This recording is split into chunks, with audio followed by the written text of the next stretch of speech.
Today's episode of Hard Knocks Diamonds Are Forever season finale is up and ready. Me and Diamante Williams are here, and we are fully invested for the upcoming NFL season.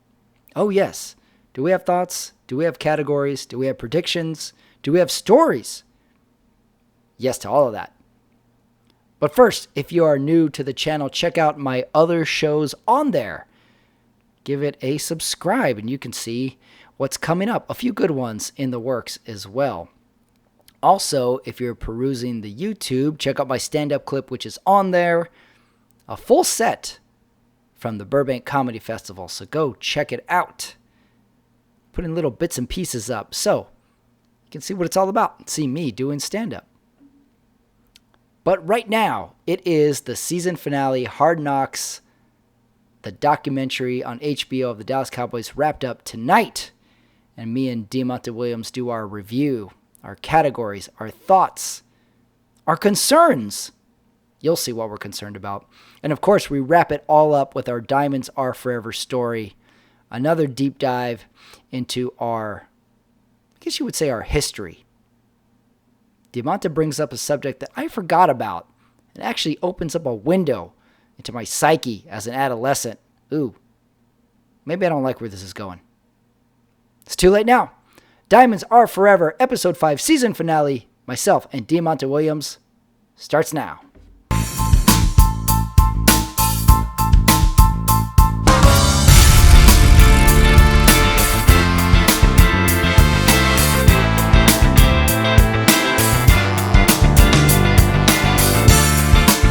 right, we are here. Hard Knocks officially. Season finale tonight. I am here. Diamante Williams is here. Houston, Texas. Yes. I'm on the West Coast. 8:25 West Coast time. So many thoughts. The season is upon us, but right now we're putting a bow on Hard Knocks this year. I have my last blue moon of the preseason. I switched it up a little bit. I got some St. Arnold. You have yours. October 5th. Well, we watched 5 episodes of Hard Knocks. So my question is, what do we think Hard Knocks got right? What do we think Hard Knocks got wrong this year? I think what they got right was them showing off the type of cameras that they have. They got that right. Their cinematography, it was on point, and they showed it. They displayed it every episode. I think they got that correct. And I also think they got at the very end, this last episode, obviously, they got the downs of the NFL, right? Seeing people get cut, and the reality of the season, right? So I think they got that right for sure. What I think they got wrong was their episode just lacked their whole series lacked any type of like structure or plot. Like, what was the main plot of this? I don't even know what what Hard Knocks is doing there anymore. Does that make sense? I don't know what the purpose is anymore. Back when it first came out, you got a chance to see inside the NFL. You got a chance to see, what camp was like. You actually saw some hitting. Like, there was a lot of action happening. And then they obviously had the rookies who they followed them through, but I don't know, maybe Hard Knocks is just getting boring now. Maybe it's almost about time to kind of wrap it up, or it needs a complete makeover. That's what I feel like they got wrong. Yeah, I feel like there was one episode in particular where they hit a home run. Yeah. It felt exciting. It felt like there was a plot. I didn't think of it until you said it, but you're right. Like, what were we rooting for? What were we hoping for? What were we engaged by? It was just following the team around with cameras, and there wasn't a storyline. There wasn't there wasn't anything at stake. I didn't feel invested in anybody or anything in particular. I think you had to be a fan of Hard Knocks. You had to be a fan of the Cowboys, or just a really big fan of HBO original series to like hang on every minute of this episode of this series. And I didn't even think of that till you said it, but you're right. It didn't have anything we were invested in. It didn't have Yeah, at anything we were all. rooting for. We didn't have the player to we were hoping to make the team. We didn't have Yeah, the coach who needed to redeem himself. yeah, I don't know. I know it's the preseason, but I think we could have found that storyline. I think we could have found something that would intrigue us. We said at the beginning that one of the big keys of Hard Knocks is a team on the brink. And the Cowboys are a hmm team on the brink, but I didn't feel they were a team on the brink per yeah, se. yeah. And I wonder if that has a lot to do with, again, I told you, Mike McCarthy's a really kind of private guy, and he doesn't like to promote a lot. So you got a kind of a private coach, and you got a owner that's bigger than the NFL, right? And those two guys had to come to some type of agreement on what was going to be shown. How much engagement were they going to have with the starters? Because they didn't engage really the starters at all. The only time they ever engaged them was, bits and pieces of Dak coming back, right? And then Amari Cooper coming back, and then a little battle between Amari and Trayvon Diggs. And then we didn't even see Zeke at all. Like we saw his funny side of him, but there was never any in depth on him at all. But that first Yeah. episode, he didn't know how to wrap a present, So If we were to like be the executives of Hard Knocks and we were going to revamp it, one of the thoughts might be like, let's get a different director every season. And yeah, the director makes his creative choices every year. So one year it's super serious. Now, next year it's a comedy. The next year mm-hmm. it's all personnel. Next year it's all head coach. So I think if we were to put the executive hat on to really shake it up, we need a new Mm-hmm. angle to it to Yeah, entice people. I had down yeah, for what they got right is that it is a solid documentary. It takes yeah, no sides. It's completely neutral. It's just following the team, which I like. It shows okay, you the inner workings of an NFL team, and it does celebrate the game. You do yeah. get excited for the game. What I had wrong is I like that. we spent no time on the head coach. I still don't None. know who Mike McCarthy is. I have no Yeah, idea if he's a good coach. I don't know his history. I don't yeah. know where he is in his career with Dallas. I thought they Wow, that's spread themselves. Go That's ahead. funny that you say that. I'm sorry. So don't mean to cut you off, but that's funny that you say that because they didn't even talk really about him leading Green Bay and him being the one that kind of developed Aaron Rodgers in Green Bay and one that like he said it in the episode himself, but they didn't deep dive on him and kind of just show his upbringing and everything and what he's accomplished at all. My That's biggest void in the documentary is I want to know, is Mike McCarthy offensive guy? Is he a defensive guy? yeah, Is he a development guy? Is he a hard ass? Is he a player's yeah, coach? I have no idea. If anybody is the argument you can also make is Mike McCarthy is on the brink. He yeah. is. This is his third year, I think. Second, So second. second year. Last year was his So first. Yeah, we need to know, is he on the good side of things? yeah, Does he need to make the playoffs this year? So yeah. I thought that was a huge void. I had that they spread themselves a little thin. We had Zeke, we had Dak, we had players trying to make the team, we had Jerry, and we never fully dove into any one of those Anybody. subjects. Yep. And then, of course, we had no comic relief this season. We had no crazy player dressing up in costumes. Yeah. We had no event No where the player. hazing. We had no hazing. We had no Yeah. rookie hazing. We had no like event where they take the whole team to like go do some team building exercise, and that's funny. Yeah. I thought for a second we were gonna get the crazy coach Yeah. with Bones Fossil describing vasectomies, and he had a little tidbit at the beginning of this one, but we didn't uh, really have that third angle where yeah. things got funny or dramatic or anything like that. So all in all, I mean, it's a great doc, but if you're not a football fan, you're Yeah. confused and you forget how complicated football is. If you're not a Yeah. fan, to Yeah. just explain the game to someone, it's a really complicated game. And Correct. this was solid. I don't think it was a home run, but it was solid. Do you think with the culture nowadays of everything has to be politically correct? You got the cancel culture that it's kind of hard to show what really happens inside a football facility because I know there's still hazing happening. I know there's still roughhousing. I know that, boys are always going to be boys, right?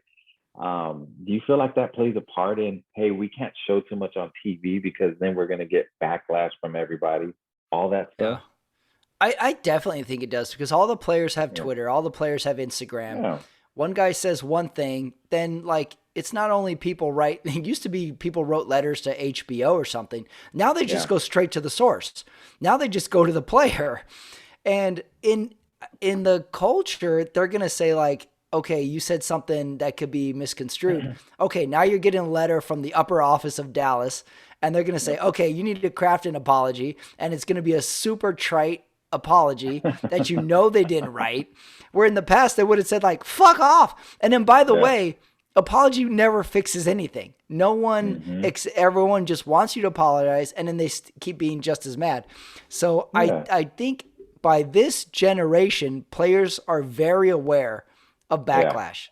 Yes. So I think you're totally right, and then every player is aware of a camera now. Mm-hmm. No, there used to be a camera was a novelty, and you'd be like, "Hey, look at that, it's a camera." Now every player knows it's a camera. They had a little bit at the end where Dak says during the credits, like, "Oh, you got to get my good side," and it's kind of like a joke, but I think he really means Yeah. it. So I Yeah. think we're with all the media, we actually lose some personality. And then that's where Yes. that third angle, that player who's the foil, who's the comedy, that coach who just doesn't give a shit. The coach who doesn't even know what Twitter is. That's what we needed. We needed that because deep down, we love the guy who doesn't give a fuck. We love that guy Yes. because we like that guy says it like it Yep. is. We love that guy. So big void I this year. The love head that. coach, as a football fan, Yep. I needed head coach info. We never got it. We didn't even get close to it. Nothing. Before we get into the nuts and bolts of the episode, let's talk week 1 in the NFL though. I got Okay. Let's talk a about few it. question marks I need to dispense about. First of all, let's talk week 1, Dallas at Tampa Bay. They're the Thursday night game. NBC, we got the dream team of Al Michaels and Chris Collinsworth is back. Al Michaels' hair is going to be the third shade of orange, and Chris Collinsworth is going to pontificate, which I love. Tampa Bay favored by 7.5 points. How, as a Dallas It went fan, up to 8 today, by the way. It it's went up 8 to 8 now? today. Oh, let's start with the spread then. Gosh. Okay, if you're a betting man, are you going Dallas to cover or sorry, you going Dallas to with the points or Tampa Bay to cover? Yep. I'm going with Dallas with the points. And I have to say this objectively, obviously, because I'm a huge Cowboy fan, but that's just too many points with a high powered offense like Dallas has. Like that's an offense that could put up points with the best of the best. And we saw that the first 5, weeks of the year last year. And yeah, they started off 1-3, but I think every game that they lost, they didn't get blown out on any of them. I don't think, if I'm not mistaken. Um, but yeah, that's way too many points for it to be the very first game of the season. Number one, number two, with a high powered offense that Dallas brings to the table. And I get it, Super Bowl champs, but this is the NFL, man. It's not like Tampa Bay is playing the Jacksonville Jaguars. The Cowboys were supposed to be competitors last year. And I mean, just so happened that Dak, tore his leg off last year, right? So he didn't get a chance to show. But yeah, I think that's way too much. Yeah, I think What do you think? just by the numbers, the returning Super Bowl team usually wins that first game. Thursday night Yeah. on the road, Dak didn't take any Yeah. preseason snaps. Okay.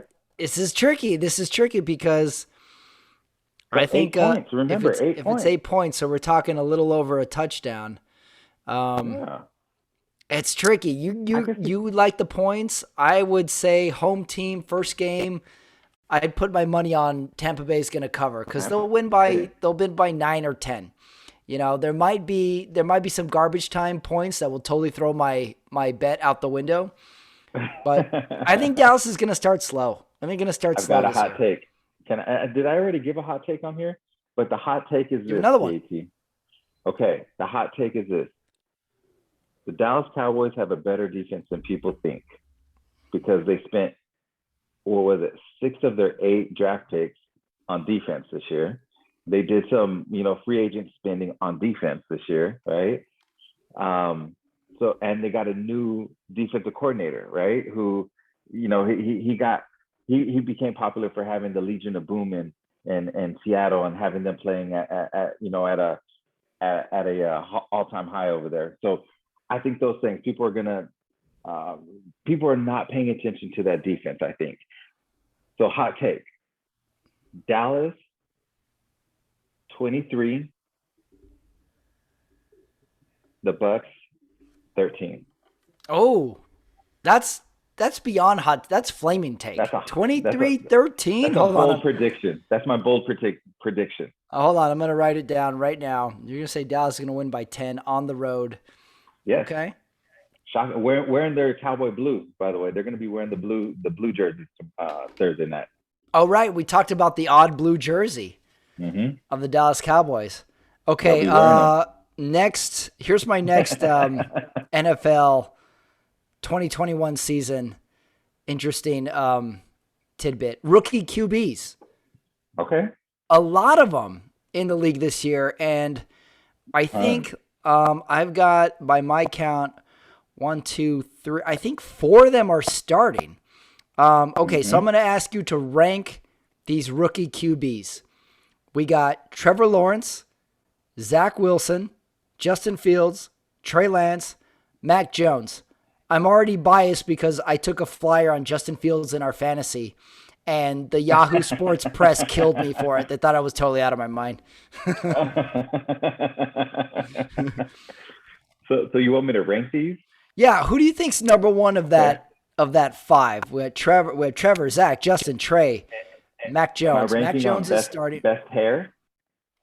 Best. You can rank them on best hair if you like. That's okay in my book.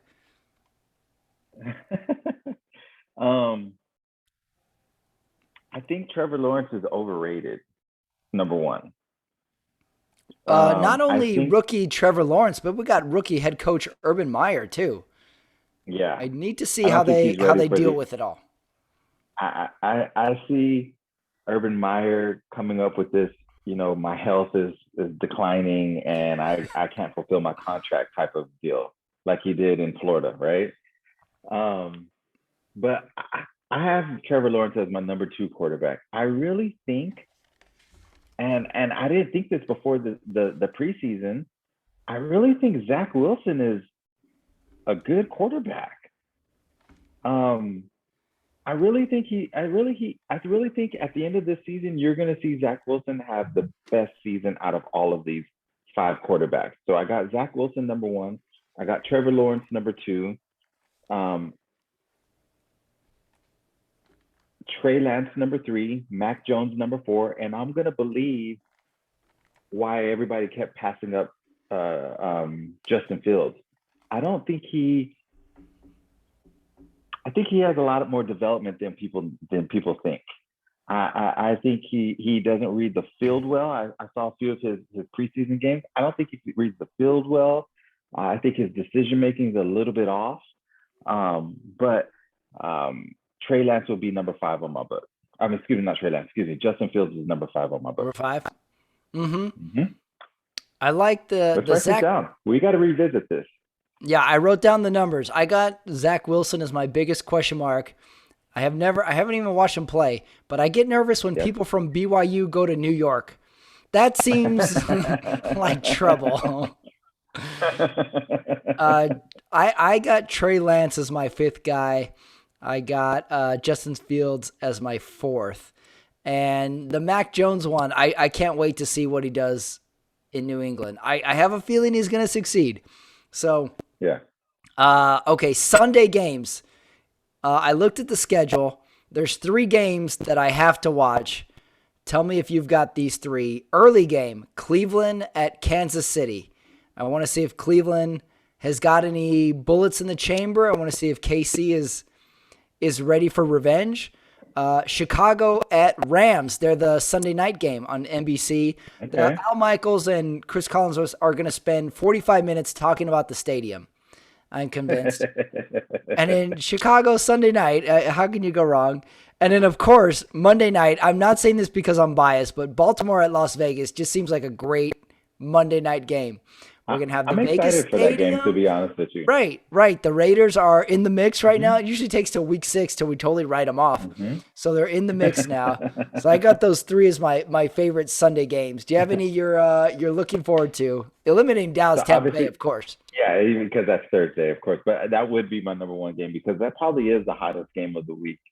But I'm really looking forward to that Green Bay Packers New Orleans Saints game. Mm. I think that would be number one because that's two NFC powerhouses, right? Going head to head. There's a lot of question marks on the Saints side. Number one, they haven't practiced at home in a few weeks because of the hurricane. Number two, this game's in Jacksonville, so this is not even a home game for them. Number three, Jameis Winston, right?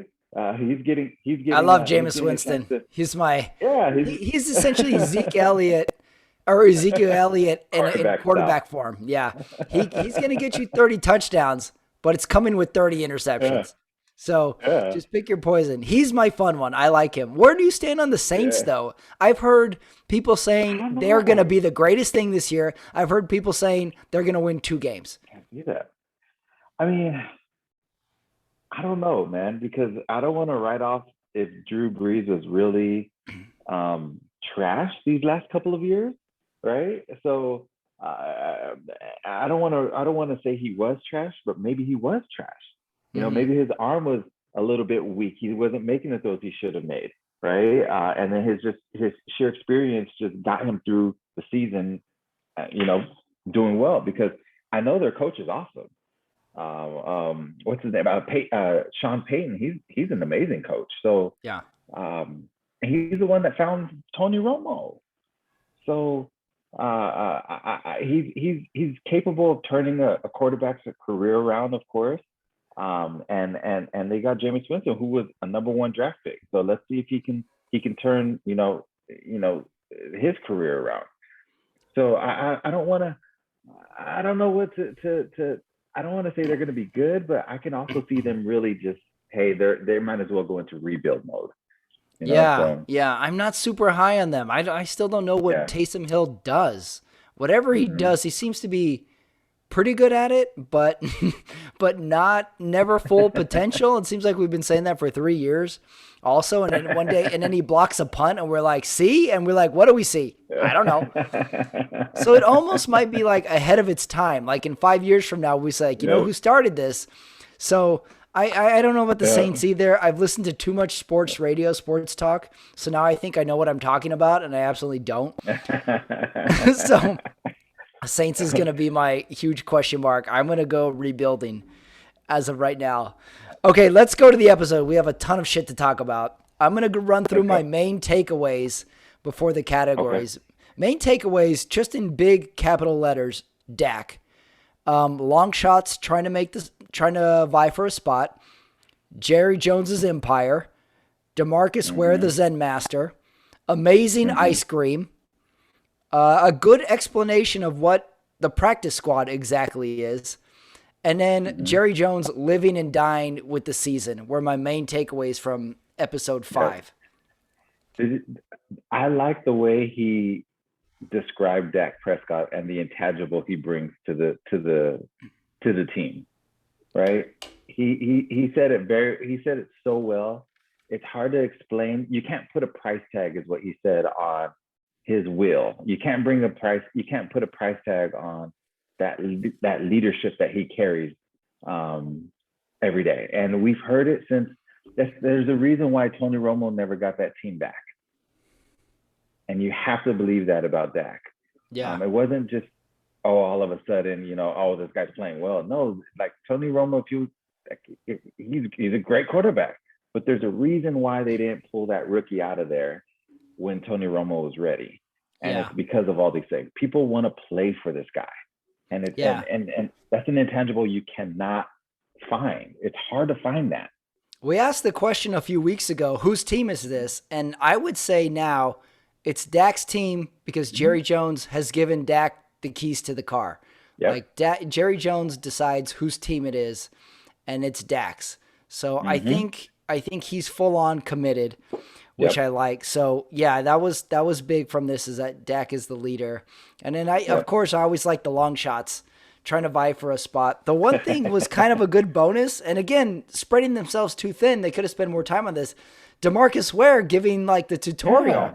of like That the was hand awesome. movements, and Demarcus Ware is just kind of the Zen master defensive guy. It had good Yep. old footage of him with Parcells Mm-hmm. and him going against Tom Brady, and then it was sort of over and done. But good tidbit. I'm glad That they added it. I needed more that though. was a Hard Knocks episode, wasn't it? That they went back to. I think so. Yeah, because Dallas Yeah. has been on Hard Knocks a bunch, so Mm-hmm. Parcells would have been great Hard 2004. Knocks. Hmm. Yeah. Yes, sir. I also had in here that I don't want to step on unintended comedy, but Mike McCarthy makes a case for DiNucci in the coaches meeting. Like Mike McCarthy, why do you love DiNucci so much? Dude, he's all over that guy. Why? That's actually a pending question of mine. Like, why, Right, right. man? We'll get into that. I have more details of that, but I just found Yeah. it funny. It's like this is the head coach footage we get is him making a case for the third stringer, DiNucci.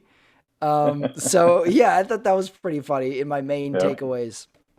What else did I have? Unless you have anything to add, I love No. Jerry Jones at the end, just sitting in his office, Hmm. pontificating. I don't even know what he was saying. I don't know if the speech Yeah. was good or not, but just That was that talking. Arkansas mumble that he was just Yep. rambling on with. They got the old footage of Jerry going, so I thought it put a nice bow on it that this was Yeah. Jerry's baby that he has built from Yep. the late 80s, and he's just Yep. continuing to grow it and to harvest it and to replant seeds. Yes. So I thought that was good. Let's go to the categories because I got a bunch of Let's shit. hit it. Yep. Okay, category number one, MVP scene. I got one, two, three, four, five potentials. MVP scene, that upper brass meeting where they're talking with Jerry, with Mike McCarthy, the GM, and they're just sort of going like, should we keep him? Should we not keep him? That's Yep. where Mike McCarthy makes a case for For DiNucci. Ben. I got Trayvon's son talking to Dak in the ice cream Yep. store. I have that too. That's awesome. That one scene where the on the bubble players are all sitting in the meeting room just waiting, and Yes. they're all tense, they're all fidgeting. That was intense. Yeah. I felt that for a second. Kamara makes the team Yeah. MVP Still a good season. story. Very feel good because I thought he was gone, and then they kind of built it Yeah. up. He's the only Okay, one. He's the only one that brought value to more than just the position that he plays. He plays, special teams. And if you can right. do both, if you're on that bubble and you can do both, you're gonna make the team because they need special. Like the starting, defensive end for the Cowboys, he ain't gonna play special teams, right? Somebody needs to play that position. So Yeah. good for him. Good for him being able to play special teams and not being scared of that. Great scene. They call Mm-hmm. him. They have the camera on Kamara. They have the Mm-hmm. camera on the coaches, and then he Yep. calls him. I thought it was going to end there with him making the scene, making the team. But then I'm glad they added that he calls his mom and she freaks Yeah. out. That Yeah. was good. Next MVP scene candidate. The sauce dripping on whatever that chef made for CD Lamb in that kitchen. Oh man, That looked that good. plate! Did you see that? That plate looked good. Personal chef, and I'm hungry right now. I've got a bag of chips over here. I've been munching on. Man, I don't that was know. a I don't know big what one. he made, but the Oh my dripping of the goodness. sauce on it was good. And then last MVP scene, Jerry pontificates from his office. That's always a candidate. He's got the Arkansas helmet. He's got the piece of artwork on the wall. He's looking down on his Yep. creation. Yeah. Hey, So there's gonna be some battling going on this week because his Arkansas Razorbacks play his grandson who plays for UT. mm, So yeah, so there's gonna be a house divided this week over there in the wow. Jones family. Oh, interesting. He'll Yeah. be watching. Jerry will be watching. What do you think is the MVP scene though, or do you have an addition to those I, six? I thought the feel good story of Kamara making the team was huge on my list, and then uh, Trayvon Diggs' son Aiden, right, when he meets Dak Prescott, it's just how they say wholesome, right? It's not Yeah. even like you can't. you can't make up a scene like that. You know, you can't tell the kid, hey, I need you to call him, Patrick Mahomes, right? And every time he sees him or talks about him, he's calling him Patrick. I really think Patrick Mahomes is his favorite player. Right. But They it's funny built it because up so good. They built it up so good. They're like, who's your guy? And then they're like, look, who's that? It surprised me. I was like, holy shit, it's Dak Prescott. He's gonna meet the little kid. Dude, my kids know who Patrick Mahomes is. It's crazy. Like they always say, "Oh, that's Patrick Mahomes." I was like, "How do you know that?" Yeah. So yeah, and they're 5 and 6 years old. So that's crazy that they even know who Patrick Mahomes is. Yeah, that was great. Good piece of Yeah. documentary crew making it happen. It's like, all right, let's Yeah. set you guys up at the ice cream, and then Yeah. Dak, you come in. Let's set up the scene and let's see what he did. And the kid nailed it. Yeah. It's hard for kids to Yeah. kind of be natural like that, especially when they know Yeah. people's watching them. Yeah. And the little kid And was then just great with the questions and the mhm. handshaking. It was pretty funny. Yeah, and then Dak throws a couple strikes to him, out on the football field. Oh yeah, I have that in a couple categories coming up too. Yeah, so even Yep. though it was kind of a disconjointed episode, I had no shortage of MVP scenes that Yeah. I was That was good. down with. You could even call the scene where Trayvon and Amari Cooper are going back at it, right? He Right? That says was good. he wants to get his money back, and they were battling out there again. So Hmm. yeah, you could say that one is one of them as well. Yeah, Hmm. that wasn't bad either. Yeah, I'm with you. The Sun meeting Dak is hard to beat. If I were to pick another one, just Jerry sitting in the office Yeah. talking to seemingly no one and Hmm. just talking about his life, I would be like, let's just keep a camera on Jerry all the time and Please, let's just hear what he I'm says. sure they I'm sure they do anyways, and they're just gonna release that after he dies one day, you know. Oh, that'd be great. The Jerry tapes. Hmm. Category number 2, reality TV green light. I got 2 options. Number Give me your one, options because you're good at these ones. okay, number 1, reality TV green light. Of course, the Sun, Trayvon's son. He needs something because he's funny. He's really natural. He's just cute kid. He's got the crazy Yeah. haircut. Yeah. He's polite. He's not a precocious Yeah. kind of silly kid that like writers would write for. It'd be like, oh, the kid says this. Like, no, this kid is totally natural. Hmm. So Hmm. something where the son meets other NFL players and calls them all Patrick Mahomes. So no matter, so he meets Tom Brady, calls him Patrick Mahomes. Meets Dak Prescott, calls him Patrick Mahomes. And that could be like the prank show. The prank is Yeah. actually on the player. Yeah. So Or you know how like at the end of the year for the Super Bowl they always have that kid host. He's going around asking questions to all the NFL players, right? that's real. Like, Oh, right, at the Super Bowl press yes, day. yes, Yes, that would work for me. Or yeah. we just give the kid a podcast, and the kid asks his kind of like silly question to him. It'd be better than 90% of what's out there. So I would be 100% into that. Just like you sit down with ice cream for him, and he just he just talks to you, asks questions, you throw a few Yeah. passes. I'm all in on that.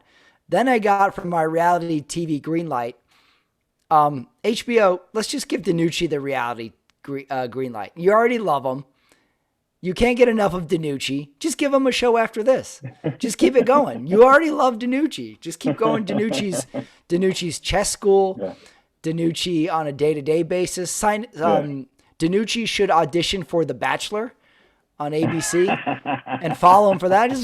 You already love him, HBO. Keep it going. I would even throw DiNucci, um, Ezekiel Elliott, and Michael Parsons in a house together and just call something like, after college frat boys, or the frat boys never leave college, right? Yeah, or they start a fraternity. They're graduating from Yeah. college, but they start a fraternity like Old School, like the movie Old School. Yeah. Okay, I like that. Something with DiNucci, because that's the only way this is going to get made, as long as we include DiNucci with HBO. I'm with that. I'm with all those ideas for the reality TV show. This is how bad I am with reality TV show. I got some streaming. I got the NBC streaming service, and I always watch this reality TV show called Below Deck on airplanes. Excuse And me? it's called Below Deck. Have you ever seen it? Don't watch it, or do watch it. Called Below Deck. It's about yachts. So I watch it on the airplane. I get the NBC streaming, and I see it's on there. I'm like, oh, I'm watching every episode, and I've watched a chunk of it. So I'm on an airplane today, and I'm like, oh, great, they got Below Deck. I've seen every single episode. I was like, oh, I've already seen this one. This is how bad I am at it. Now I can't come on TV because I've already seen it. How about training camp square footage? Yep. I got 3 candidates this week. I got 2. Okay, the opening scene where Bones Fossil is doing the team meeting on the practice field and he's using the big screen. That's what I have. That one is pretty good. That one's really good. I want to know how big that big screen is. That's my question. Huge. It's as big as most high school stadiums. Jesus, man. Yep, I like that one. That was one of mine. Mm-hmm. Nominee number 2, the Alacone family driving in the white Jeep Cherokee. I like that they have a family car cruising around. Yeah. Clean white car. Nice clean 4x4. Nice clean. I like one of the brothers is driving. The mom's in the back, and Isaac Alacone is a passenger.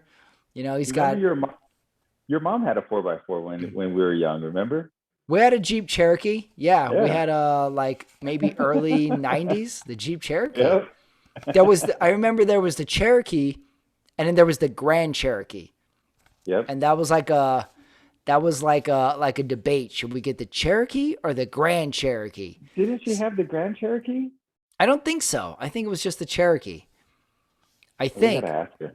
Because the Grand Cherokee it had it was a little bigger as well. Maybe it had a bigger engine and it had wood paneling. It was a little bit of a throwback. Yeah. They should bring back the Grand Cherokee because I don't think they have it. Oh, they do?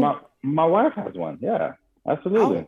Oh, it's back. That's what they were driving in, is the Grand Cherokee. I thought so. I was like, they gotta have the nice one, whatever it is. Yeah, they have the Grand Cherokee. Mm-hmm. Yeah, I like that. I like their white Jeep Grand Cherokee.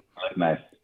And then, of course, training camp square footage, Jerry's office, the one overlooking the practice field. Got the perfect view. Nice office view, artwork, Arkansas helmet. Awesome. That was an office. Yeah.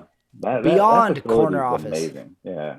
Yeah. I got to give it up to Jerry and you know, the facility he built over there. Of course, you know, you got Jerry's World that was, you know, ahead of its time when it was built already over 10 years ago.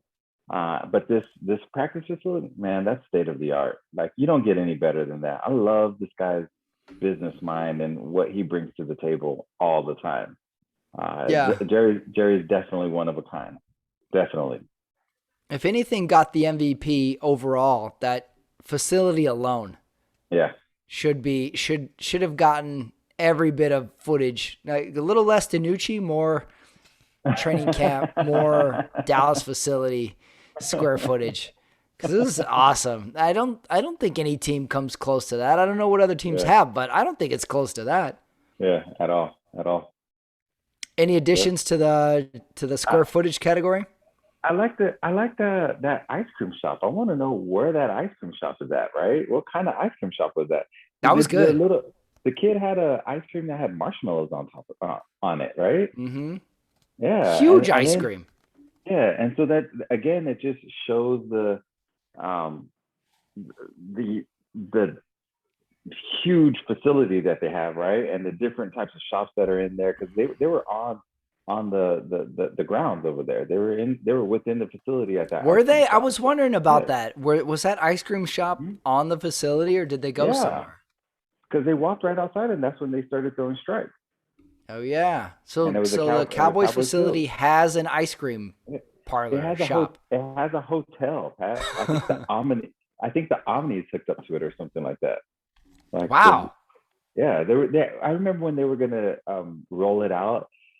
They even have like a country club right for it, and I think it's like $100,000 a year or something like that to be part of this country club, and you can go work out there, and you have access to seeing the the practice at certain times of the day, you eat dinner, all that good stuff, man. It was all inclusive. I think it was like for a club membership was like a hundred grand or something like that. Jesus. Mm-hmm. People will pay it though. Yeah. It's kind of like the Jurassic Park model. They Yeah. will pay it. Make no doubt about it. Whatever it is, they will pay it. You name it. Yeah, Yes, I think the sir. facility could take the cake in almost any of these categories at some point. Absolutely. Absolutely. What about quote of the night? I only got one out of this episode, Me too. and my quote of the night was from Jerry Jones, and he says, "The question is Danucci." So during that meeting, as soon as he said that, I'm like, "Oh, do we have to have this conversation again?" So I think Jerry Jones is on my side with my Danucci frustration. Yeah, he doesn't like him. He definitely doesn't like him. But that's Mike McCarthy keeping him around. Yeah, Mike McCarthy had this like long-winded argument of like, I don't want to give up on anybody in the second year. Second year, yeah. I'm like, well, why not? Why not give him up on the second year? How many years do you need?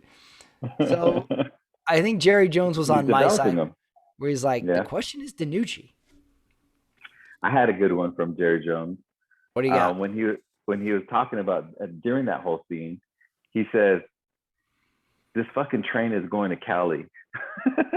I like and that one I'm too. and I'm gonna be on it. I hope you are too. Yeah, I like that one too. I have that in another category too. But that was a good Jerry Jones flex. He's Yeah. like the wheels are coming off. We got the wheels. Like, and it kind of went a long time too. He's like, and the road is bumpy, but we got a wagon. And it was just kind of like a grandpa / motivational Yeah. rant that I thought was pretty funny. And I kind of like thought if he let him go, it would have ended with like, we ain't gonna have no fucking Danucci. So cross him off your list, McCarthy. I think he was trying to make a secondary point there. Turn them damn cameras off. We Right. ain't keeping that. We ain't Oh, keeping we him. needed that. Yeah, we needed Jerry getting mad and kicking the cameraman out of the. Yeah, yeah. We didn't get any of that. We didn't get the piss and vinegar and Jerry's Mhm. veins. We didn't get any of that from Yeah, Jerry that would Jones. have been great if we had the scene where Jerry kicks the cameraman out. He's like, Hmm. "That's it. Get out. Get out. We need to have a talk." That would have been good. Yeah, yeah. How So much about? that they could have got out of this, man. I agree. HBO missed. HBO missed. I almost feel. Do you feel it was a miss? A total miss? It was, it was a miss. It was a miss. They didn't even give us like the flashy player type things. You know what I mean? Like you see the players coming in their, Maseratis or coming in there in their Bentleys and stuff. We didn't even get any of that. Like, Mm-hmm. man, like I we wrote missed. down the cars we saw in this episode, the Grand Yeah. Cherokee, and I think Zeke was in a Mercedes SRT. G Wagon, a white one, I think. But we No, he only was saw in the it. door. I think I saw his steering wheel. It said SRT. He was in. I was impressed that he was in a Dodge. He was in a Dodge like SRT, Really? one of those. It was an SUV, but it was the one with the Hellcat engine in it. You know what I Really? mean? Oh. Yeah, Yeah, I would like to see I want to know what car Dak drives. I want to know what car yeah. the rookie drives. I want to know what Amari car Cooper. the coaches drive. Yeah, I need to see that. I'm with you. I know I would like to see the cars. yeah. Next category, join the team award. I got one, and this might also have to do with on the plane today. I watched the movie Friday Night Lights as well. So if I want to be one person on this team right now, we're talking Dallas Cowboys, week 1, leader of the team, Texas.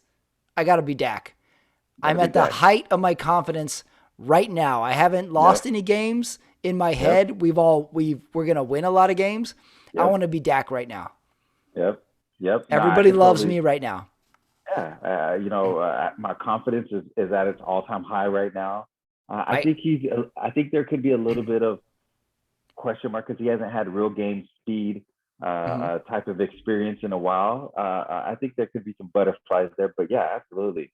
Friday night, you hit it right on the head. Friday, Texas is about football. Dallas Cowboys are about football. So yeah, going into the defending Super Bowl champs house, trying to pull an upset off.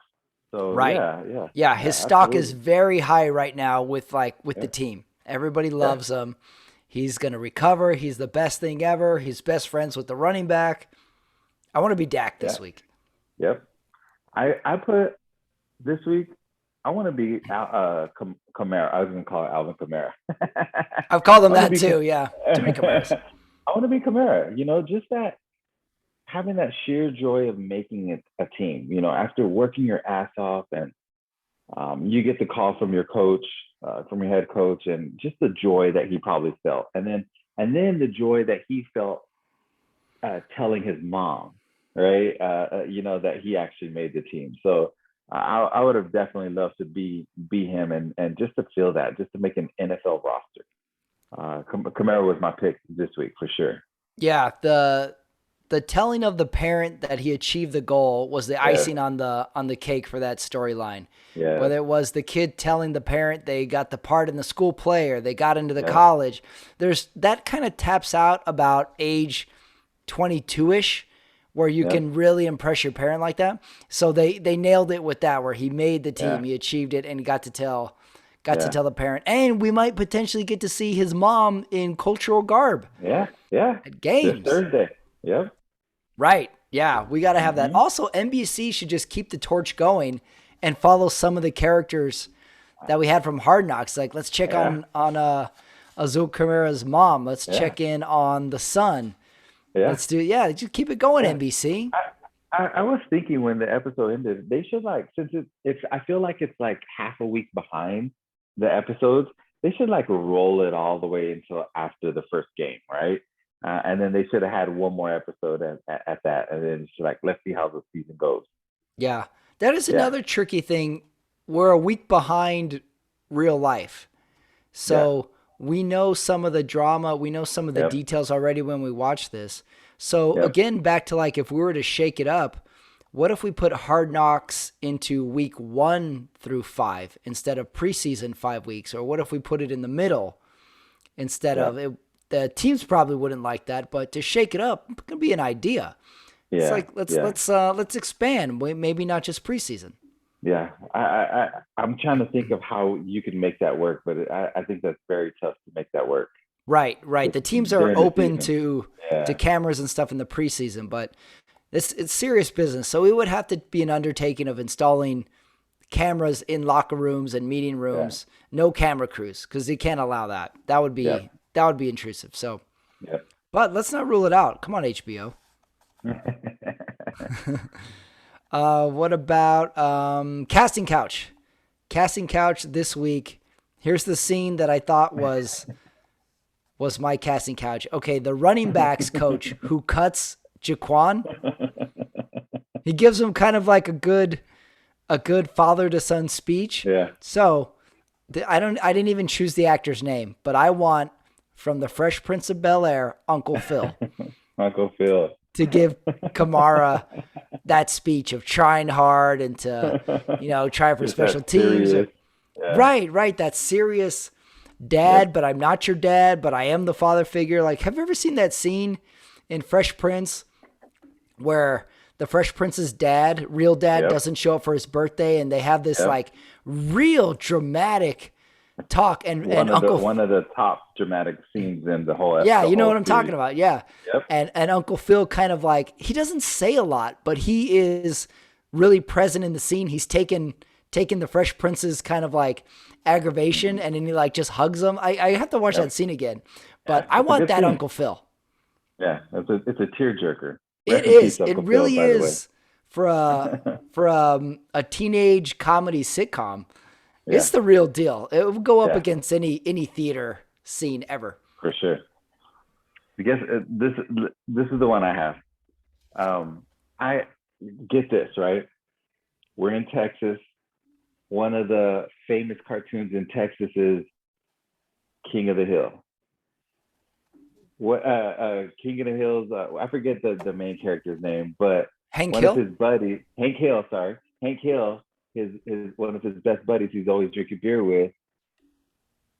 Dale Gribble is playing Bone. Yeah, that's right. He's always smoking. He's got the hat on. He's got the hat on. Yeah. That would skinny. be, You know what I yeah. So we mean? make a cartoon version of Hard Knocks, and we got to Yeah, get Dale Gribble. Dale Gribble playing Bones Fossil. Yeah, that would work for me. I'm all in Yeah, on that. I'm man. also all in on a reboot of King of the Hill too. Yes, King of the Just Hill is awesome. bring that show back. It was a real throwback because it was Yeah, essentially a father knows best type of show. And like this was a time of we had Homer Simpson, Family yeah, Guy, Married with Children, where the father was the de yeah, facto dumbass, but Hank Hill was like yeah. the voice of reason, and it totally worked. That was a funny show. And also, obviously, you know this. It was a spinoff of Beavis and Butthead. You know, Hank Hill was the neighbor in Beavis and Butthead who would Right. always he'd always be cutting his own grass and everything. You know, in Beavis and Right. Butthead. Yeah, I it's was just amazing that it spun off uh, into the most successful show of the two. yeah, and also Daria had her own show from Beavis and Butthead. I Right. was working the other Daria. day. Yeah, this lady had a Daria shirt on, and I haven't seen that in forever. So, but Daria, yeah, There, couple shows that spun off there of was a Beavis and Butthead. very brief Daria movement for a while Yeah, where yeah. that girl, we all knew that girl Mm-hmm. in middle school, high school, probably college. It was brief where you would say the name Daria and people Yeah, knew that type of person. They knew for what you were sure, talking about. Yeah, for that's right. I sure. forgot about Daria. Bring that back too. Why don't we? Yes, sir. Yes, sir. Category number 7, players' wives. Okay, I did a little bit of a reach on this one. For players' wives, I went with the practice squad. So they explain what the practice squad is. You're on the Hmm. team, you get a paycheck, you're learning, you're still going to meetings. So this is essentially the extended family of the team. You get cut, but you still have the option Still if hanging out. no, like it's a really weird thing though. It's like, all right, we're Yeah, cutting you. So yeah, if no, you're free to roam, but if no one yeah. else wants you, that will take you. It's kind of like what's his name? The not Chloe Courtney Kardashian's ex-husband, Scott Disick. Is that his name? Oh Or yeah, Scott. I was watching on the plane again. I was watching TMZ, yeah. and there was Scott Disick news stories. He broke up with They're some like girl this week. yeah, they're like they're completely broken up, and you know they had kids or whatever. But he still hangs out with the family sometimes. You Mm, know what I mean? It's like what are you mm. still doing there? Right, the practice squad is the Scott Disick of the NFL franchise. Yes, sir. Not bad. Yeah, not bad. The practice squad, definitely. Yeah. I got I did players instead of players' wives, I did players' mom. I give it up to Camara's mom. She actually let HBO get the video of her with her, you know, in her nightgown hair, her Yeah. little her Oh, bonnet, so to speak, right on FaceTime and everything. That just seeing her in the traditional garment all the time, like you would think that the culture is like, no, they're not going to see me in my bedtime type of clothes, right? mm. But she actually let them, take the video of her on FaceTime and everything. But happy mom, proud mother and everything. So I guess she's like, I don't care. My son just made the Right. team. My son's on the Dallas my boy's Cowboys. my boy's on the Cowboys. We need to see more of her this season. She needs to be at the Yeah, games. She is a story waiting to happen. It's gonna explode. We didn't get Alacone family. yeah. We didn't get Jaquan. So she's got to be. They got to follow her around I, some more. Alucard's mom was starting to get a little wild, a little weird, man. Oh, really? Everything You think was like, so? With the crazy yeah, religious everything. stuff? Yes, man. And she was going hard on that stuff, man. She's going hard. Yeah, she wanted her son to make the She was going team super bad. hard. Yeah. Yes. And then the dad bailed. I didn't see the dad in these last two episodes. I was like, I'm gone, guys. He's I'm Take out. care of your mom. Take care I'm of gonna your go. mom. I'm gonna go I'm going trim on my mustache vacation. the way I want. I got work on Monday. Your mom will handle all this. 12th Man Award. I got for my 12th Man Award the huge glass building overlooking the practice field. I couldn't get enough of that. I think that glass building is a player and a half worth on the team. It Yep. might even be Yep. worth half a win this season. Just knowing you've got a kick-ass facility might be worth half a win. If they were a college football team, everybody they would recruit everybody. Everybody would want to go play for the Cowboys with a facility like that. Hmm. That thing was amazing. Yeah, absolutely. Well, how about I, this? Who's the Dallas Cowboys of college football, do you think? Who's got facilities? Who's got the I, mystique? Is it I, Alabama? Is it Notre yeah, Dame? could be Alabama. It could be Ohio State. It could be LSU.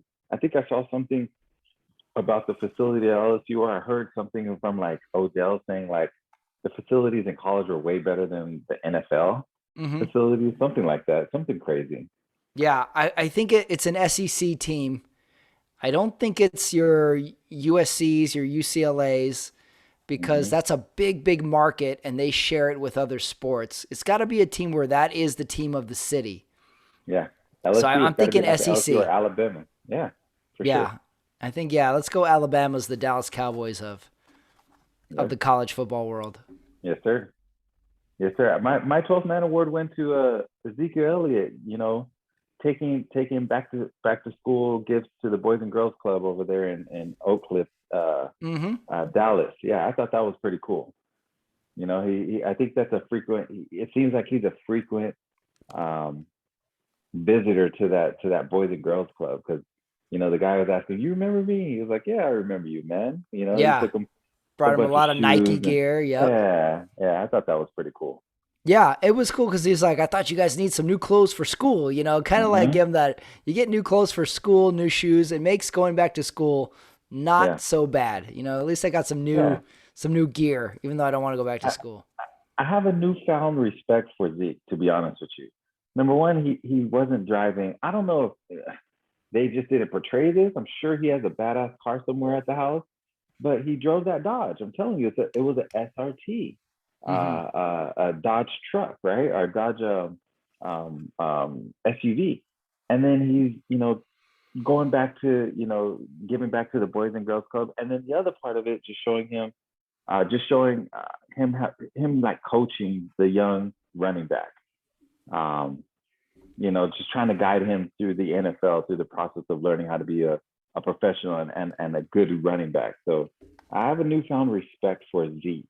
Hmm. Um, that I already respected. I thought he was awesome, but he showed me a different side. That shows a lot of humbleness. He's driving in a Dodge, and he just signed like a 90-something $1 million contract 2 years ago. Hmm.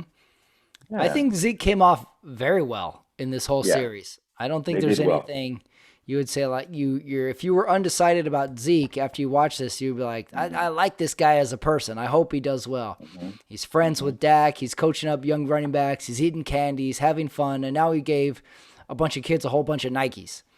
Yeah, I think he came off pretty well. Another yeah, storyline we could have spent time on if yeah, for HBO sure. didn't already have 12 going at once. We followed the mailroom guy for Christ's sake. We watched the third string quarterback play chess. Yes, Unintended sir. comedy. I got two. Dak throwing to Trayvon's son, and the fact that they did this whole thing on, okay, Alicone, Danucci, Jaquan, we're cutting you, but you're out there. Nobody claims them. And then they Yeah, get to be on the practice squad. So they talk them up like, yeah, you learned a lot. We're going to put you out there. I was like, well, how much could they learn? Because no other team claimed them, and they got to come nobody want back to. to the Yeah, practice squad. So the unintended comedy is trash. like, you guys are good. You're out there. Let's see what happens. And if nobody wants you, Yeah. then you can be in our practice squad. Well, nobody wanted them.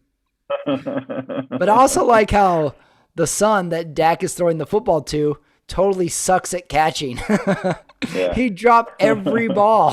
I I thought was that waiting was for funny. him to I was waiting for him to take one of those balls right in the gut and just bend over and Yes. just say, "Oh." Yes. He needed one to go through his hands and hit him in the face or get hit in the crotch or something. It was that close. So because he didn't catch anything. It was hilarious. He waited all his life to meet Dak, and then he can't catch a little pass from him. Meet Patrick Mahomes. That's who he was waiting his whole life to meet. Right? Patrick Mahomes. Yeah, we need Mahomes to throw him a few passes. Let's see if he catches those. My unintended comedy was like the whole scene of everybody getting cut and their long faces. they, It's they went from harsh. shot to, they went from shot to shot just and then you had Danucci there just like I like how they interviewed Danucci in the parking lot. Like he just wants to leave. And like, can we get a quote? Can we get a little bit? Oh, that getting cut. I don't care who you are. Getting cut, getting fired is the worst day of anybody's life. Danucci gets and cut, then talks to him in the parking lot. here's my iPad, damn it. Oh yeah, Take my they show fucking him putting the iPad. iPads back. That's pretty good. Give us back our shit. Getting cut is hard. Again, that's another thing they could have done with getting cut is let's see them clean out their Danucci, locker. you've been watching porn and not film on this iPad, Danucci. No wonder you suck. I want to see those iPads. Like, what can you do with those iPads? Are they kind of like regulated? Like, there's only certain sites they can go to.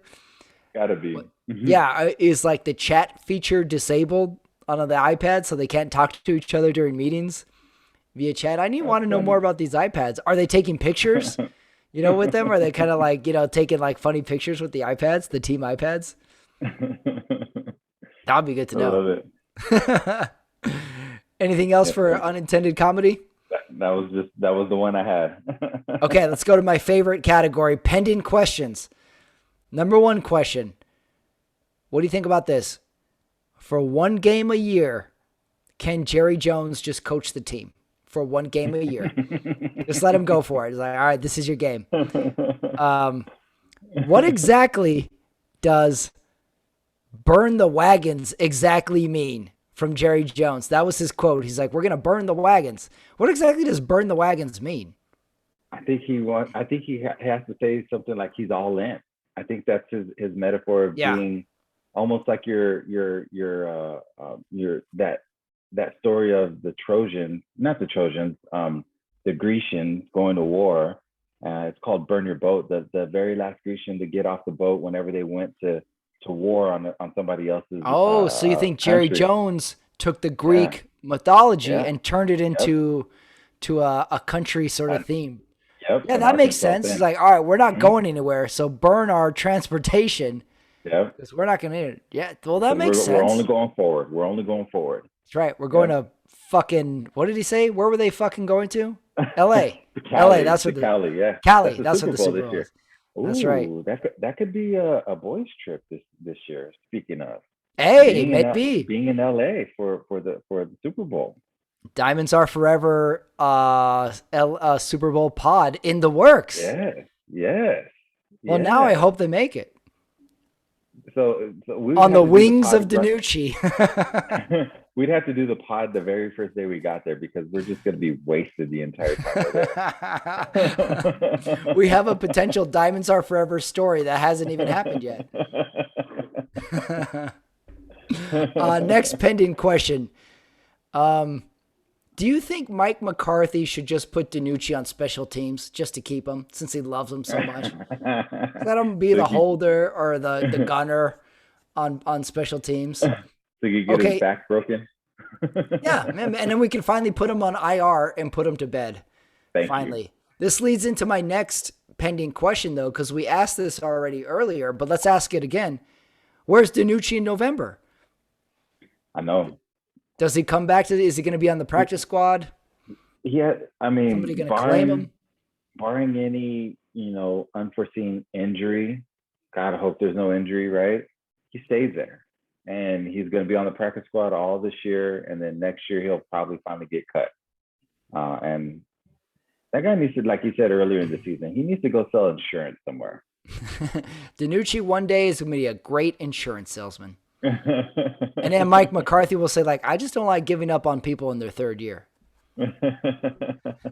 Jerry Jones, I just don't like giving up on people in their 11th year.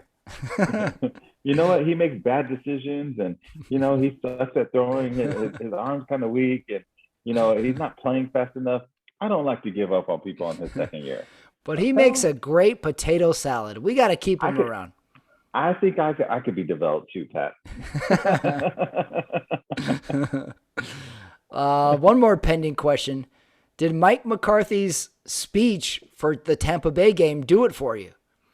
He got the troops going a little bit. Do you think that would work on you? No, I didn't even remember it, so I don't even think it even. They just gave us bits and pieces of his speech. They didn't give us the full Mike McCarthy, right? I don't even remember it, so it wasn't even impactful. No, Mm-hmm. Didn't do it for you. What do you think? Yeah, a little. I could get up for it. It's the beginning of the season. I believe in the guy right now, so maybe I'm a sucker for a good speech. Plus, I just watched Friday Night Lights, so maybe That's a good movie. I had good coach speech on the brain. Yeah, I really liked it. It doesn't follow a traditional sports kind of plot, and yet it's totally compelling. I like the director, Pete Berg, where the music is constantly kind of almost hypnotizes you. Yeah. You get in the feel of that team. Yeah, I really liked it. But might be my favorite Billy Bob Thornton. Okay. Role. It wasn't Bad Santa. Bad Santa wasn't. I like Bad Santa too. That's true. Although I did like him as the NASA coordinator in Armageddon also. There you go. I love the scene where he's like, Mr. President, we found ourselves an asteroid and it's headed to Earth. And the president has a Southern accent also. An asteroid? Well, how big is it? It's the size of Texas, Mr. President. he gives him the super doom and gloom response. I'm going to have to do a deep dive on Billy Bob Thornton roles. My pending question, PAT, was why did they cut Garrett Gilbert and then keep DiNucci on the practice squad? So they cut Gilbert. Yeah. And they don't want him on the practice squad. Yeah. Did Gilbert get picked up by anybody? Do we know? I don't know. I think he went to actually New England Patriots. I think they picked him up. Okay, so maybe they didn't even have the opportunity to get him on the practice squad. Yeah, and then they had that Rush guy as well. Yeah, Cooper Rush made the team. Okay, got it. So our depth chart is going to be Dak, Cooper Rush, and then DiNucci on the practice squad as their third QB. Or are they going to carry a third QB on the sideline, which most teams do not, I don't think. No, they did pick up a QB that I think the Carolina Panthers cut. And the reason why they kept that, or they picked up that QB, is because that QB went to the University of Florida, which the quarterback's coach for the Cowboys, Doug Nussmeier, I think is how you say his name. He was one of the offensive coordinators at Florida who coached him or recruited him at Florida. Okay, some connection there. Yeah, so there's some connections there. So they do have three quarterbacks. It's Dak, what's his name? Cooper Rush, and then this guy, Ware, I think is his name, something like that. And he's on the team. Yeah, he's on the roster. Yep. Okay. Yeah, he got picked up by the New England Patriots. Gotcha. Garrett Gilbert got picked up by the New England Patriots.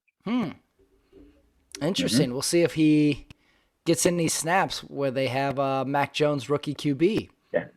Well, he's on the practice squad over there. So okay. I don't get that. And I was trying to like think, well, maybe they did him a favor because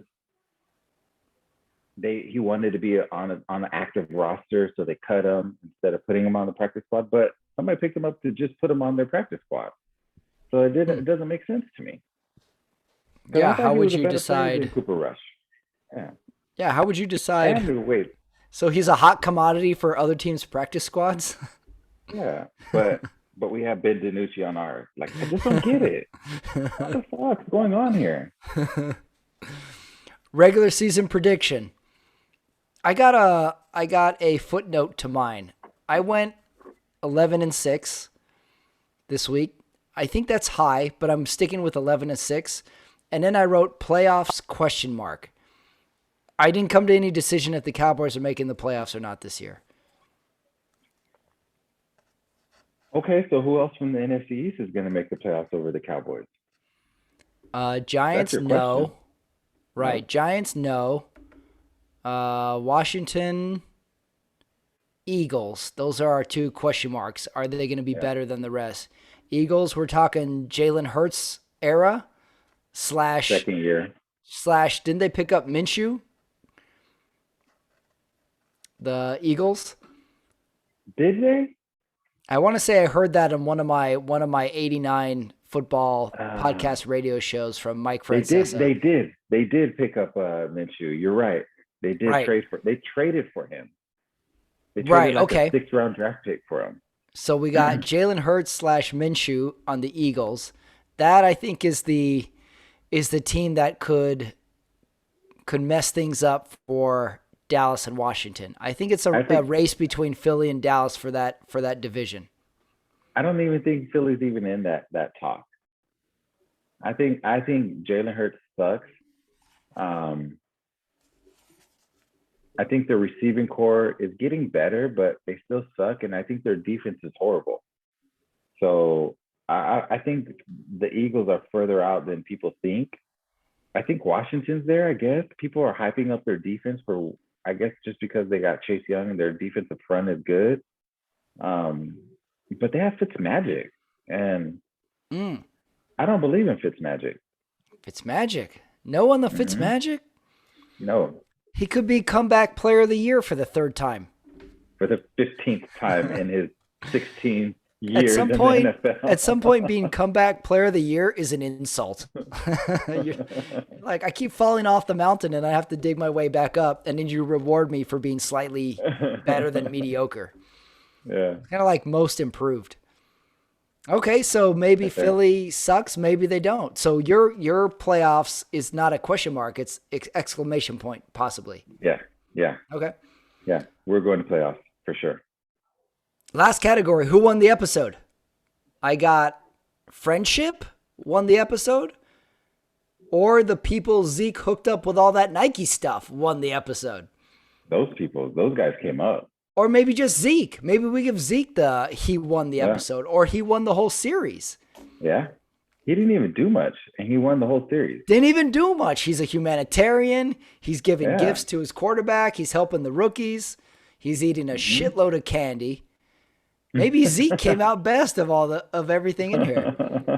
I'll give it to Zeke. I amend my Yeah. answer. Who won the episode slash series? Zeke Elliott. See, there you go. I'm gonna say who won the episode, PAT. Mike McCarthy, but not in the way that you're thinking. Mike McCarthy won the episode by not allowing HBO Hard Knocks to intrude on his Oh, building of a dynasty, quote unquote, right? His building of oh. the Dallas Cowboys. He's like the Phantom of Uh, the Opera. He's staying yeah, behind the curtain. Do your thing. I'm yeah, back here. Don't talk to me. yep, yep. I'm trying to tell you, there's a reason why they didn't get too much on him.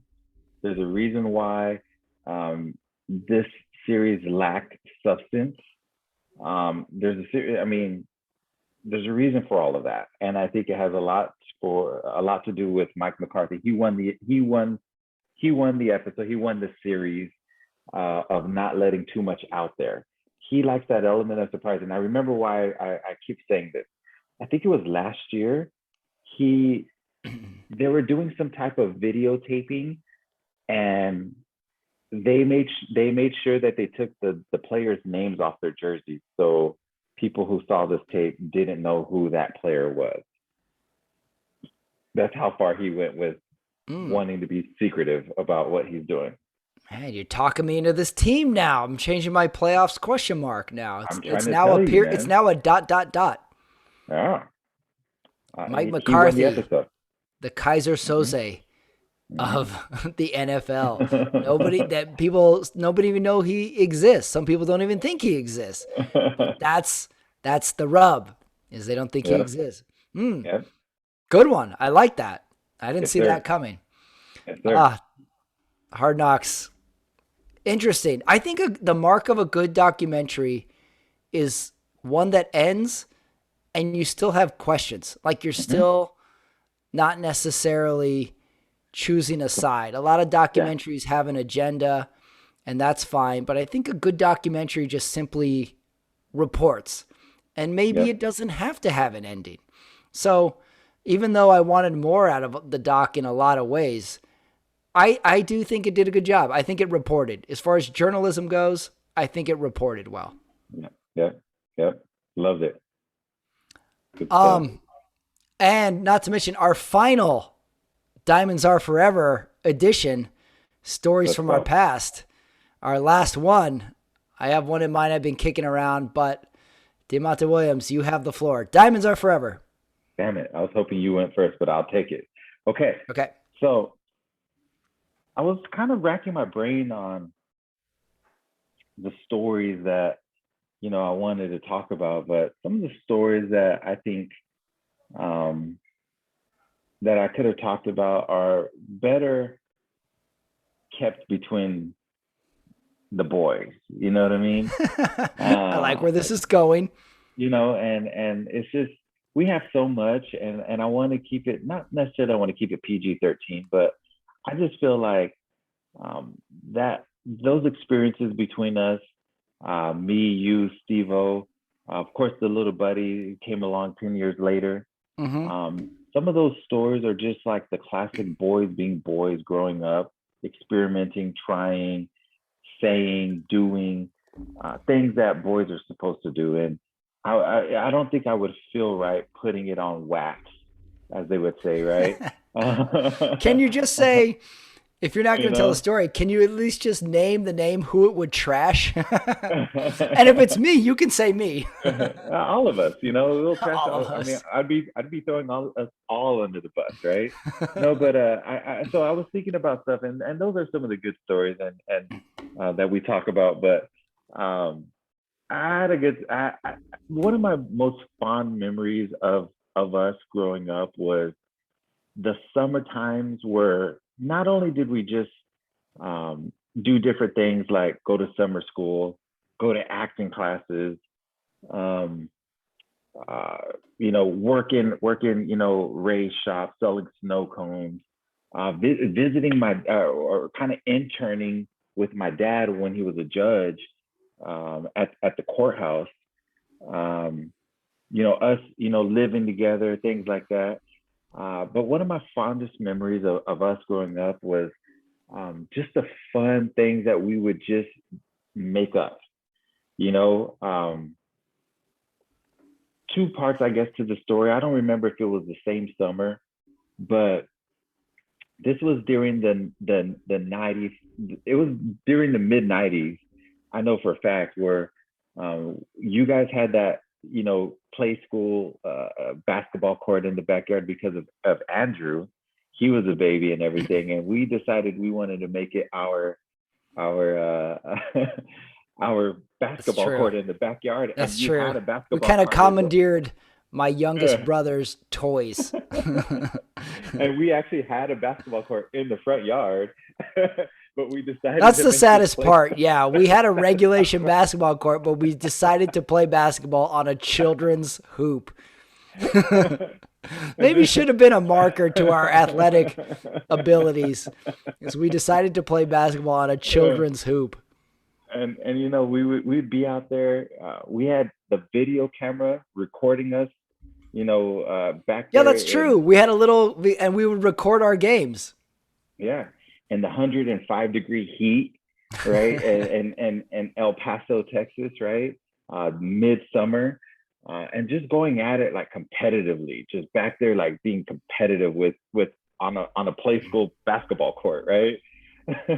And so I just remember, and Steve will probably tells the story better than I do. I just remember, for some reason one day, I just felt like I caught air dunking the ball, and I just felt like On the children's hoop. on the children's hoop, right? I just Right. and I can't jump high at all. Like not I can jump high, but not that high, right? I can't dunk a ball, but never was able to growing up. But I felt like I caught so much air, and I went through the traffic and I dunked on everybody. And my very first response to everybody was, "That was a Robert Ory dunk. That was a Right. Robert."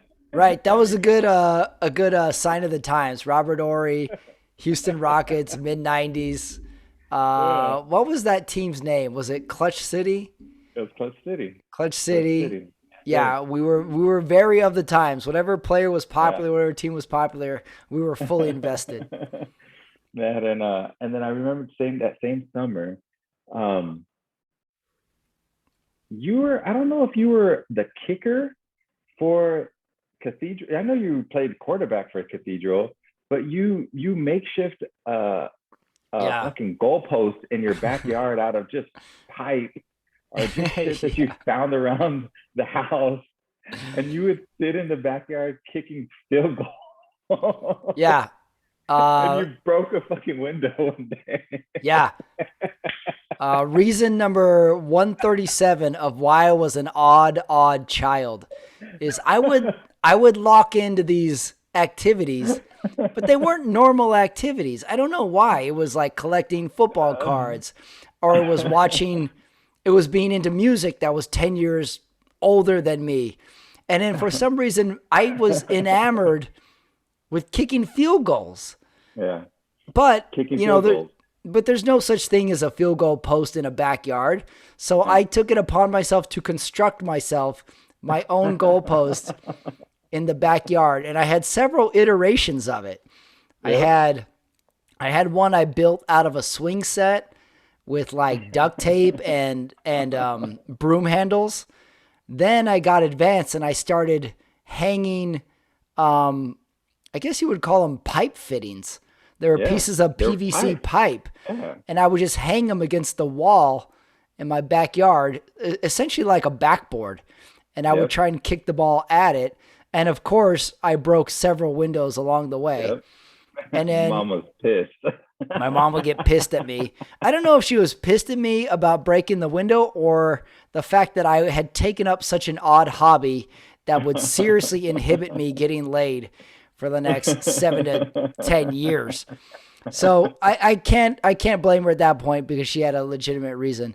And then I'll tell you, you know what I really wanted as a kid was, you know how you watch football and the kickers are practicing and they have this little thing to hold the ball up Yes, so you don't need a holder? yes, And I would see that and be like, where do you get those? yeah. Those are cool. I never seen those for sale. How do you get one of those? So that was a big get for me if I could ever kind of obtain one of those to hold the ball, because there's no way I was going to get either of my brothers to hold the ball for me. Yeah, for sure. There was no way. They knew this activity was a terrible idea. They would never do it. So I had to find a way to prop up the ball somehow. So I had a Yep. series of tees and ways to sort of hold the ball up so I could kick it. But yeah, very odd. I had a very odd childhood. I always tell everybody I had no charm. I could not talk to anybody of the opposite sex. However, I was a pretty pleasant kid. I didn't know I was so terrible with women until I was into my like mid 20s. And I was like, man, I have no skills. But I was a pretty optimistic kid. So in my childhood, I was a prom date and a Valentine away from a normal adolescence. I would have recovered, but instead I didn't. Yet I had a massive stunting of growth. So yeah, that you touched upon a very important piece in my non-development was my infatuation with kicking field goals That was in my awesome. backyard. Hey, do you remember your mom would have back to school parties and then we would do obstacle courses in the backyard at your guys' house? My And mom we is a big activities person. Yes, yeah. We would like there's not enough to have just a birthday party or a get yeah, together. My mom will have to have activities and games and prizes, and there'll yeah, be matching t-shirts at something, yeah. Oh which, man. for my Oh mom, man. A for effort.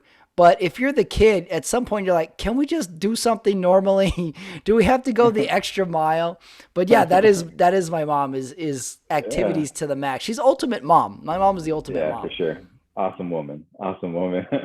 Yes. Yeah, Yeah. we had the sack races in the backyard and everything, Yeah, it man. was stuff like that. It was like potato sack races, obstacle courses, hula hoop contests. It would be things like that. Yeah.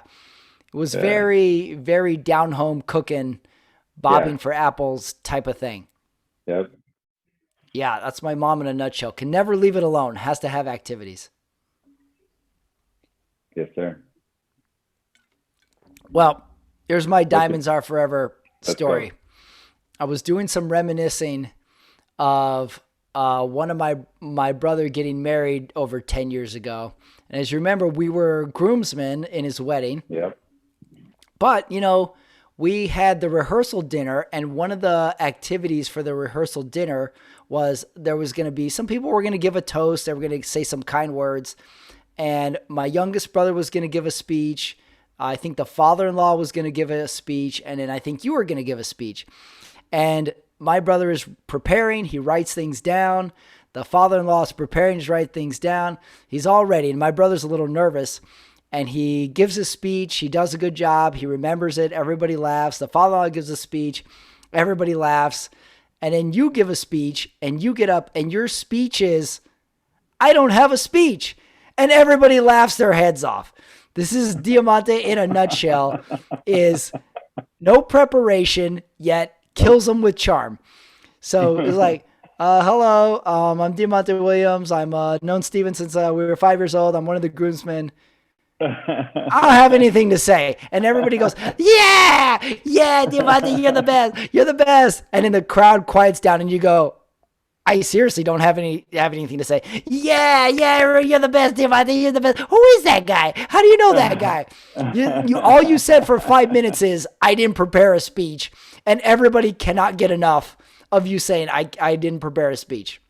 No, it's because they didn't have to hear me. That was they were rooting for me because they didn't have to hear anything, right? So who likes those speeches anyway? I guess so. Your speech was, I don't have a speech, and yet everybody could not get enough of it. And I was like, let's just get wasted. Yeah, if you had said that, that would have counted as more of a speech. Yeah. I just remember you saying over and over again, I don't have a speech, and smiling, and everybody giving you a standing ovation. Everybody being enamored with you saying you don't have a speech over and over and over again. And yet everybody loves it. I wonder if that's recorded. Maybe it is. Recorded somewhere. Maybe it is. It very well could have been. Yeah, I'm sure it was. It was the big dinner right before, right? It was a rehearsal dinner. The infamous I don't have a speech. You know how you have I don't remember that. You know how you have the Gettysburg Address, the I have a dream, the ask not what your country can do for you, and then there's the I don't have a speech. That's in the Hall of Fame, the annals of history. I don't even remember it, to be honest with you.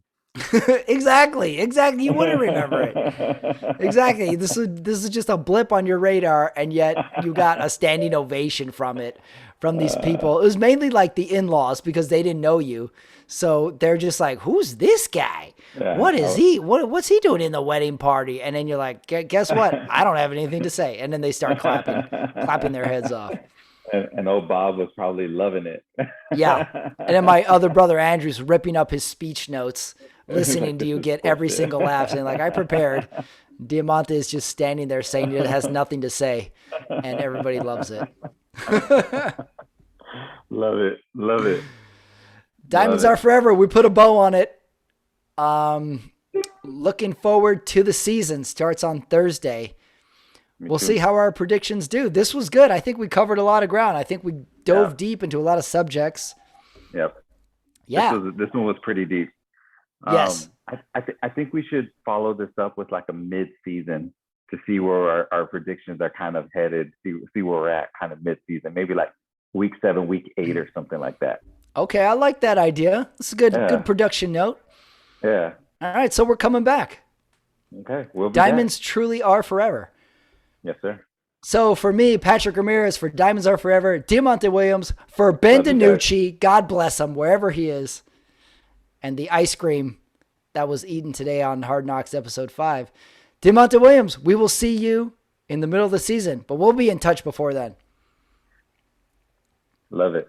I got a joke for you before you leave. Oh, go ahead. Let's finish on the joke. Why are pirates so scary? Why? Because they are. Well, well, well, that is the season. That is the finale. Hard Knocks ended.